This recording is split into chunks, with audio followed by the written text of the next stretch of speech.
we're making, what do you call it? Peanut butter noodles. So we got some sausages, cold sausages, the paste, peanut butter paste, all the flavours in the paste. Flavors in the paste, we've got some chipotle chilies, we've got some garlic and ginger, we've got some, the main ingredient. Peanut butter. Peanut butter. We got peanut butter. We got some more chilies in there. Got some fish sauce, some soy sauce, and a bit of cayenne pepper in that. Nice. And then here we've got the cabbage, pickled cabbage, and some spring onions, and then some noodle. And is this all from scratch? All from scratch. An accident. Too easy. Too easy.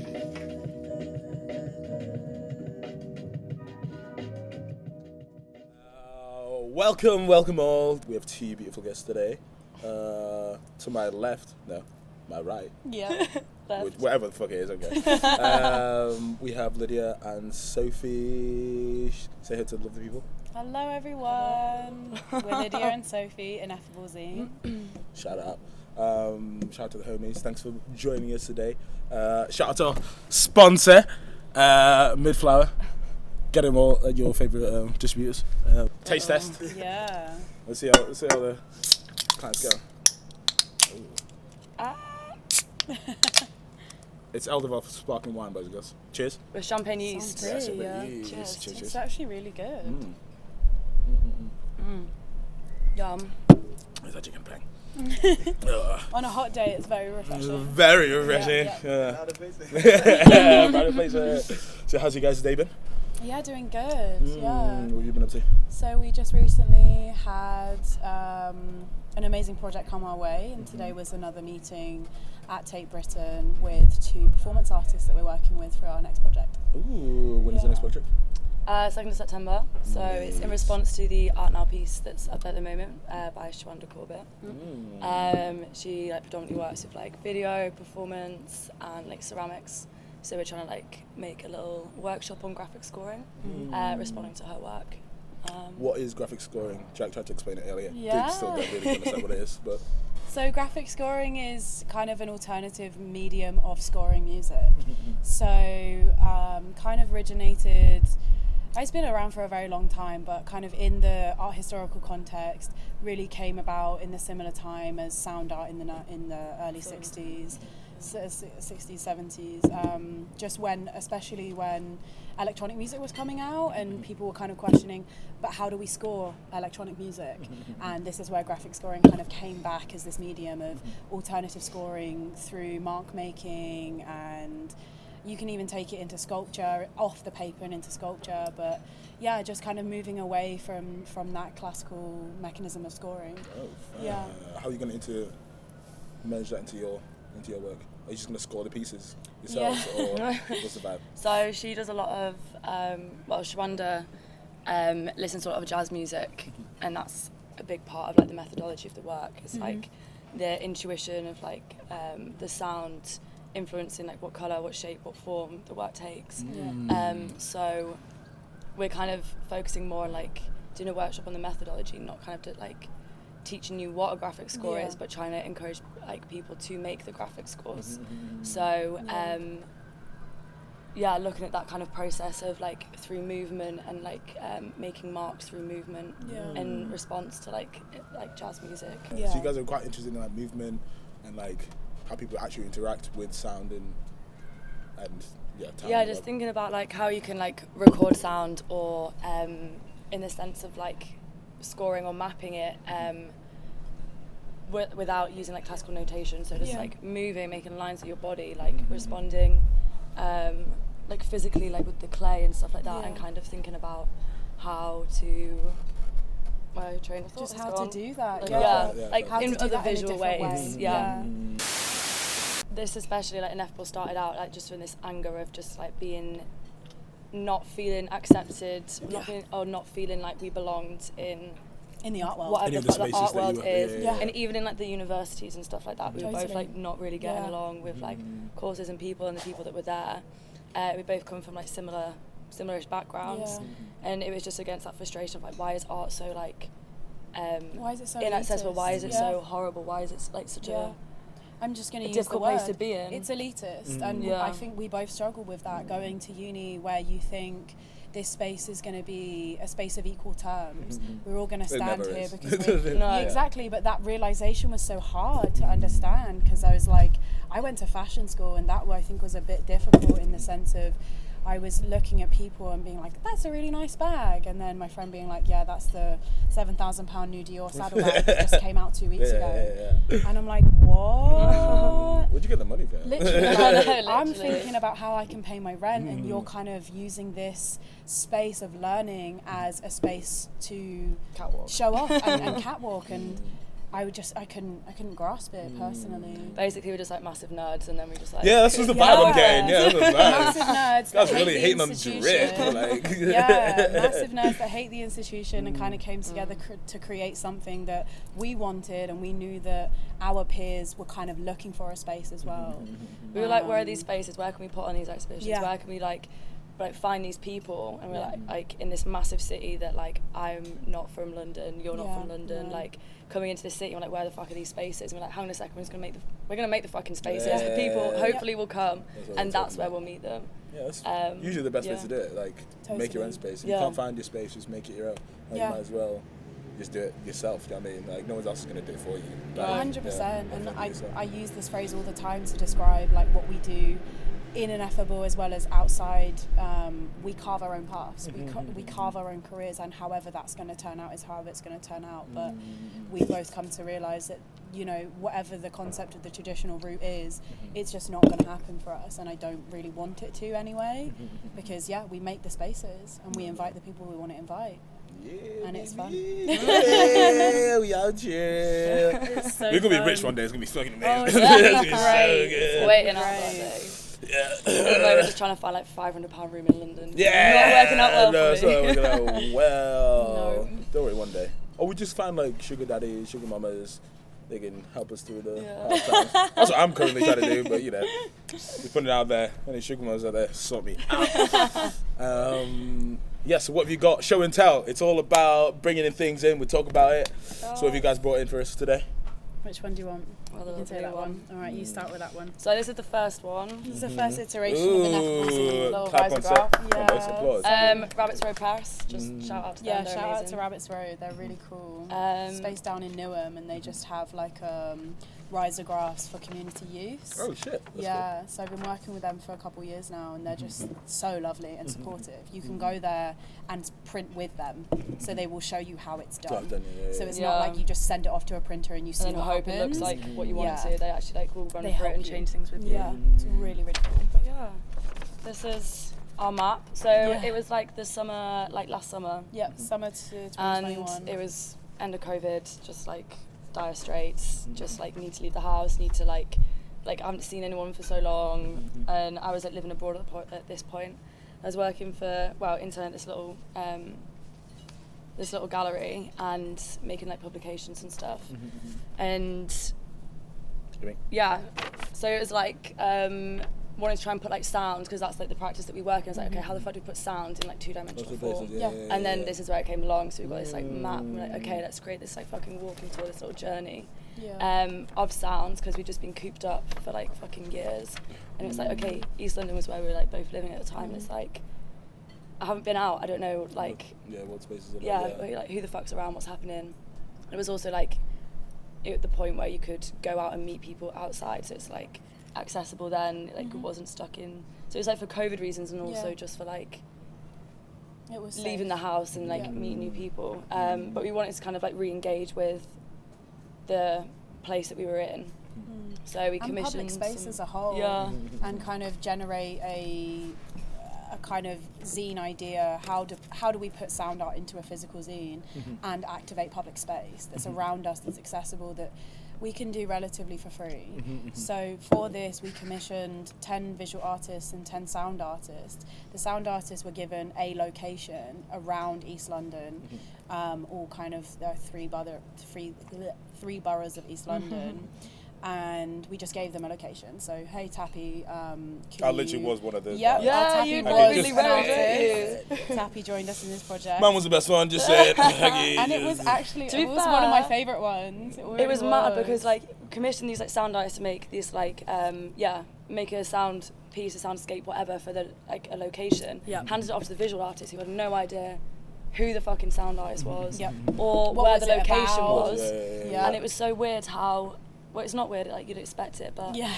how it like the visuals chimed so well with the location, Yeah. despite not knowing what the location was. yeah, No yeah, like yeah. preconceptions, no nothing. And like your Ridley Road one literally looked like the Oh, it fucking was market perfect. cloth that it was like put next to, Absolutely and we were just like, perfect. this is crazy. It's like the same colour scheme, the same shapes. Yeah, it was really Yeah. perfect. And then from that point, That's because we're good communicators. You know what I mean? Exactly. this It's like is Comes through in the amazing. world. Yeah, that's insane. Totally. Gotcha. And then from that point, we then planned a series of sound walks where we would invite audiences to join us on a walk of maybe 5 or 6 of those different spots where we had put the sound and visual art, and then we would kind of take them on a walk through those places. It's so fun because, especially with London, and what we found from doing this is spaces are so close to each other, and if you find a little route that gets you from point A to point B, there's so many different things that you Yeah, can so see. like hopping on a tube and just popping up like a little mole Exactly. around the city. Yeah, so that was a really fun experience where we met a lot of different people who were from lots of different sectors within the art world, not in the art world, who had different mediums that they worked in, and then we kind of invited them to walk with us. And again, from like point to point to point, there were spaces between that kind of walking where we would be generating conversation about the architecture of the space, the gentrification of the space, the sounds of the But spaces. even just like people like, fuck, this is a great pub. Like, guys, Yeah. have you been to this? This is Or, an like, amazing restaurant. Like, and just like it's yeah. an easy, because a lot of the people like lived in East London, different parts of it, coming together on this walk, and they had like these little anecdotes and meeting new people. It's just like an easier way of like, you don't even have to talk about the art or anything that we were showing. But it's like these little meeting points, like pockets of like, okay, now we're gonna like sit and like look at this and then listen to this sound piece, and then we're gonna walk for 10 minutes and you can just talk about whatever the fuck you want. Yeah. You can go get a drink, like yeah, it just made it like a nicer way of like, instead of going to a gallery and just like It's stood there and like it's Yeah. silent, it was just a nicer way of like creating accessible art experiences. There we go. Which is the point, which is why we do what we do, is just creating alternative and accessible art experiences for a range of people. Yeah. So that was the first iteration. and then we had the event at Yeah. Nelson's. We had, so to launch this zine, we had an event at Nelson's Pub in East London, where we invited 5, we did another open call, and we invited 5 kind of sound artists and musicians to do performances during the night, and then we were selling like editions of the zine. And again, that was a really fun experience of meeting loads of new people. Yeah, but it was also a nightmare because we had everything planned, had the people, and then we're like, fuck, we need a venue. Yeah. Oh god damn, we forgot about one thing. Yeah, we lost It our was, like, venue like a stressful. week before. Yeah. Oh, It was fair. horrible. Like madly like messaging Yeah. everyone we know, and then like one of my mates was like, yeah, we've got this pub and it's got a basement, like that might work. And we were just like, yes. Yes. It was a great Yes. location as well. Give me. And to start with, they're like, what the fuck is happening? Like, you can only have 40 people, like 120 people turned up. Yeah, Okay, this is 120 like people. this is not like a whoops. health and safety hazard, but then Yeah. obviously everyone just goes to the pub upstairs. So he was like, please come back. I could make so much Yeah. fucking money, Yeah, no, money on a no, random no. Wednesday. Yeah, and it was a random was, Wednesday. It was so cool. So yeah, that was the first edition that we did back in November last year. And then we kind of took a little bit of a break, as you do. We went on holiday. It was lovely. Recovered Got to from celebrate the recovered. first win, do you know what I mean? Yeah, sure. Celebrate the first win, we out here. Yeah, and then on to the second one, which was started in March this year, launched in May. We ran 2 workshops with the youth group in Camden Arts Centre and the youth group in Tate. One of the workshops was about graphic scoring and sonic meditation. Sonic meditation is like a thing started by Poole and endevours, where you kind of enact deep listening. So listening to your entire space, everywhere, like really trying to partition your listening and identify where things are coming from and really ground yourself in the space that you're in. And almost then, like mindful meditation type vibes. 100%, that's exactly where it's kind of coming from. I found her through the research of John Cage, who worked a lot with the I Ching and Buddhism and meditation through sound, and they kind of were on the same wavelength at the time. John Cage is the guy who did the silent sound piece. Yes, Yeah, We literally were just we literally talking about that was my dissertation. Oh, nice. Oh, very, very nice. What's the second one? So We've got another- this is the second one, which To be fair, I said bring one, but it's cool. That's fine. well, we've only got two There's editions. two of us, so so like we've one got- each. one that's each, one okay, each. okay. So yeah, those two workshops were kind of the precursor to the second iteration, and we worked with lots of young people to create these graphic scores and sonic meditation pieces and sound poetry. We did a workshop on sound poetry. It was super fun, again, as an alternative way of self-expression and getting your feelings out on a page, but not in like a poetry kind of straight up and down format, like making shapes and doing all sorts of stuff.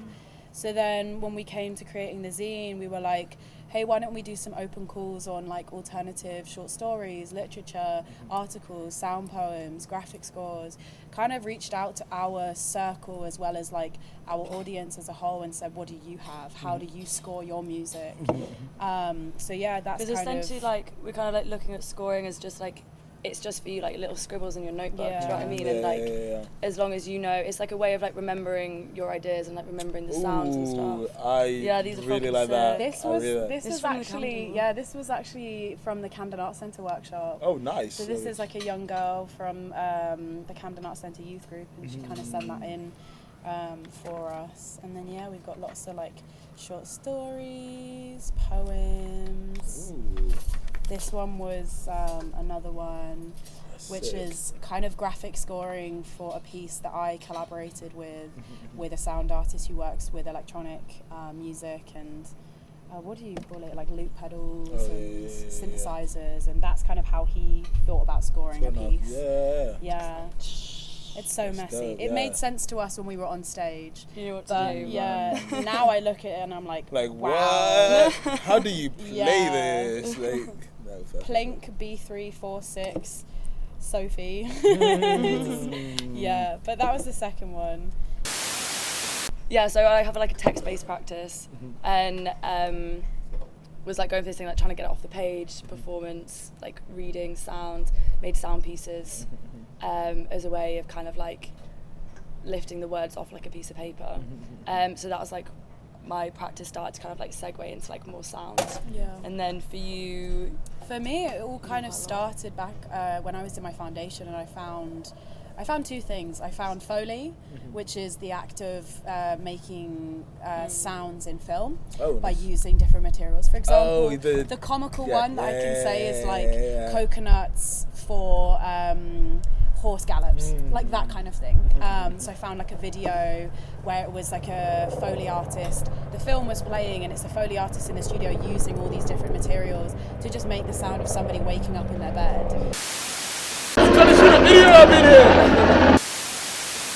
So I found that, and then I also found John Cage's 4-3, which to me was like a mind-blowing experience because it's basically a scored piece of silence. But again, let's not use the word silence in its understood way, because silence doesn't exist. And it's a quote from John Cage, like, as long as there is a living organism, there is no silence. Like, if you are in space, there will be no silence because your body is there, you know what I mean? We can't record silence because there's always someone there recording. It doesn't work. So I found those two things, and I was kind of at a junction in my practice where I was moving from fashion communication and like doing photography stuff, and I was crap at it all, really. I was really bad. So I don't want to do this. literally, so I found like sound out, and I was like, cool, so I don't know how to play an instrument or anything, but this guy is telling me, and this is telling me that I can use whatever I want to make stuff. So that's kind of where it started for me. And then I've just been doing like sound collages and sound pieces, kind of project to project, but also just like if I go on holiday and I go on a walk or something, and I like mash it together. And yeah, it's just again like an act of learning to listen to your environment. What type of stuff are you like consuming? Like yeah, what are you guys watching? I'll have some What you peanut guys? butter noodles. What do we put in our Shout out peanut butter noodles. You know you do. Shout out Bon Appetit. Shout out Devon for the recipe. Shout out my mum. Shout out. Yeah. Shout out me. But yeah, what type of stuff are you like watching? Anything that you're like listening to, or like any shows that you've been to recently that you think, oh, everyone needs to definitely watch some of this?